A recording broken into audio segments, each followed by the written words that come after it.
ஓம் சாந்தி, ஓம் சாந்தி, ஓம் சாந்தி. இன்றைக்கு நாம் பாக்கிய விதாதாவிலிருந்து பிரம்மகுமார் சோட்டேலால் சகோதரர் அவர் தன்னுடைய அனுபவத்தினை மம்மாவுடன் எப்படி ஏற்பட்டது, அவருடைய பண்புகளை பற்றி இன்றைக்கு பாக்கிய விதாதாவிலிருந்து நாம் பார்க்கலாம். வாருங்கள். மம்மா அவர்களை இவர் சொல்கின்றார், குழந்தைகளுடைய சேவையிலே சதா ஈடுபட்டிருக்கக்கூடிய காமதேனு தாய் அப்படின்று முதலில் எடுப்பில் சொல்லிக் கொண்டிருக்கின்றார். பாருங்கள், பிரம்மகுமார் சோட்டேலால் சகோதரர் மதுவனத்தில் சாசாஜி என்ற பெயருடன் அழைக்கப்படுபவர். என்ன பெயரு? சாசாஜி. அவர் தன்னுடைய அனுபவத்தினை இந்த பாக்கிய விதாதா மூலமாக 1960ஆம் ஆண்டு இந்த நடந்த விஷயம், அதாவது ஜனவரி மாதத்தினுடைய விஷயம்.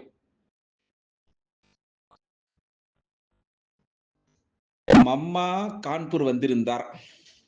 நான் சீகம்மு கிராமத்தில் இருந்தேன். அந்த கிராமத்தில் கீதா பாடசாலை நடந்து வந்தது. கான்பூரிலிருந்து சீகம்மு வரை வருவதற்கு பஸ் மூலமாக கிட்டத்தட்ட 3 மணி நேரம் எடுத்துக்கொள்ளும். சில சகோதரர்கள் சீகம்மு அந்த ஊரிலிருந்து அழைப்பு எடுத்துக்கொண்டு கான்பூருக்கு மம்மாவிடம் சென்றார்கள். அந்த காலத்துல எவ்வளவு கஷ்டப்பட்டிருக்கின்றார்கள் பாருங்கள். அப்போ மம்மா அந்த அழைப்பை ஏற்றுக்கொண்டார். அவர் என்ன செய்தார்? கான்பூரிலிருந்து பஸ் மூலமாக மாலையில் புறப்பட்டார். ஆனால் சீரான பாதை இல்லாத காரணத்தினால் அது என்னாச்சு தெரியுமா? இடையிடையே அந்த வாய்க்கால் வெட்டப்பட்டிருந்த காரணத்தினால் அந்த சீகம்மு அந்த ஊருக்கு வந்தடைவதற்கு, அதாவது சீகம்மு அந்த கீதா பாடசாலை வருவதற்கு முழு இரவு ஆகிவிட்டது. அப்போ மம்மா அவர்கள் அதிகாலையில் அங்கு வந்து சேர்ந்தார், அந்த சீகம்மு ஊருக்கு. அப்போ நாங்கள் மம்மாவை எதிர்பார்த்து இரவு முழுவதும் அமர்ந்து யோக பட்டி செய்தோம். அங்கு மம்மாவும் கூட பஸ்ஸில் முழு இரவும் விழித்திருந்தார். அதாவது மம்மா எங்களை நினைவு செய்து கொண்டிருக்கிறார், சக்தி கொடுத்து கொண்டிருக்கிறார் என எங்களுக்கு அனுபவம் ஏற்பட்டது. அப்போ மம்மா அவர்கள் கீதா பாடசாலைக்கு வந்த உடனேயே அங்கிருந்த பொருட்களுடைய நிலையை கண்ணுற்று முழு காரியத்தையும் சரி தானே தன்னுடைய கைகளினால் செய்தார். மம்மா அவர்கள் அதாவது மாவு வாங்க செய்தார், தானே ரொட்டி அதாவது சப்பாத்தி செய்தார். அது மட்டுமா, அனைத்து குழந்தைகளுக்கு ஊட்டி விட்டார். நாங்கள் மம்மாவுடைய அளவு கடந்த அன்பை அனுபவம் செய்து மெய்சிலிர்த்து போனோம். ஜெகதம்பா சரஸ்வதி அவர்கள் தன்னை பற்றி சிறிதளவும் யோசிக்காமல் குழந்தைகளுக்கு சேவை செய்தார். அது மட்டுமா, அன்பும் கொடுத்தார். அதற்கு பிறகு மம்மா அரிசி வாங்க செய்தார். அந்த அரிசியை சுத்தமும் செய்து பகல் உணவிற்காக அனைத்து ஏற்பாடுகளும் செய்தார்.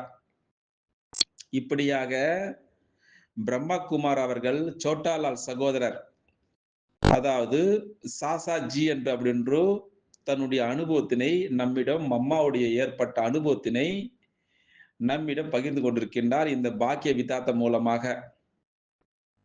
அங்கு ஒரு ஜமீன்தாரருடைய வீடு இருந்தது. அங்குதான் மம்மா அனைவரையும் சந்தித்தார். அங்கு கிட்டத்தட்ட 50-60 பேர் கூடியிருந்தார்கள் அங்கே, அந்த ஜமீன்தார் வீட்டின் பக்கத்துல. அங்கே சில சாது சந்நியாசிகளும் இருந்தார்கள். அங்கு நாற்காலி, மேஜை கூட இருக்கவில்லை. அந்த இடத்தில் மம்மா மணிக்கணக்காக நின்று கொண்டு சொற்பொழிவு செய்தார். அங்கு அனைவரும் நின்று கொண்டே ஞானத்தை கேட்டார்கள். அவர்களில் பலர் தமது ஞானத்தை விமர்சனம், அதாவது விளக்க உரை செய்பவர்களாக கூட இருந்தார்கள்.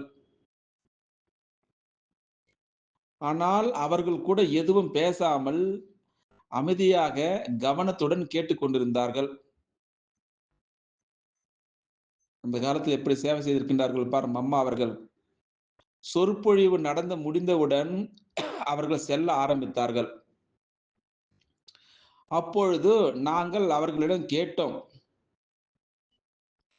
எங்களிடம் நீங்கள் நிறைய சந்தேகங்கள் கேட்டுக்கொண்டே இருந்தீர்களே, ஆனால் நீங்கள் மம்மாவிடம் எதுவுமே கேட்கவில்லையே அப்படின்னு இவர்கள் கேட்டார்கள். அப்ப அவர்கள் சொன்னார்கள், எங்களுக்கு உங்களுடைய மாதேஸ்வரி அவர்களிடம் கேள்வி கேட்பதற்கு தைரியமே வரவில்லை. எங்களுடைய வாய் அடைத்து போயிற்று அப்படின்னு சொன்னார்கள். இந்த விதமாக மம்மாவுடைய வார்த்தை சக்திசாலியாகவும், மம்மாவுடைய வார்த்தை சரளமாகவும், மம்மாவுடைய வார்த்தை தெளிவாகவும் இருந்தது அப்படின்னு சோட்டாலால் நம்மிடம் பகிர்ந்து கொண்டிருக்கின்றார் அனுபவத்தை. அதனால் அவருடைய சேவை எப்படி தெரியுமா இருந்தது? பாவனை கூட மிக உத்தமமாக இருந்தது. மம்மா ஒருபொழுதும் இது கிராமம், இங்கு எழுது படிக்க தெரியாதவர்கள் சென்று வருவதற்கு கஷ்டம் என்றெல்லாம் ஒருபொழுது சொன்னதே கிடையாது. பாபாவுடைய சேவைக்காக ஒவ்வொரு நாளும் சரி, அது பகலாக இருந்தாலும் சரி, இரவாக இருந்தாலும் சரி, அது நகரமாக இருந்தாலும் சரி, அது கிராமமாக இருந்தாலும் சரி, படித்தவர்களாக இருந்தாலும் சரி, படிப்பறிவில்லாதவர்களாக இருந்தாலும் சரி, எல்லாத்திற்கும் சேவை செய்வதற்கு தயாராக இருந்தார் மம்மா அவர்கள், மாதேஸ்வரி அவர்கள். அதனால்தான் அவர்கள் அனைவருடைய மனோ விருப்பங்களை பூர்த்தி செய்யக்கூடிய காமதேனு என்று அழைக்கப்படுகின்றார். புரியுதா? இப்ப காமதேனுடைய விளக்கம், எல்லோரையும் ஒரே சமமாக அன்பு வளர்ப்பவர் தான் காமதேனு.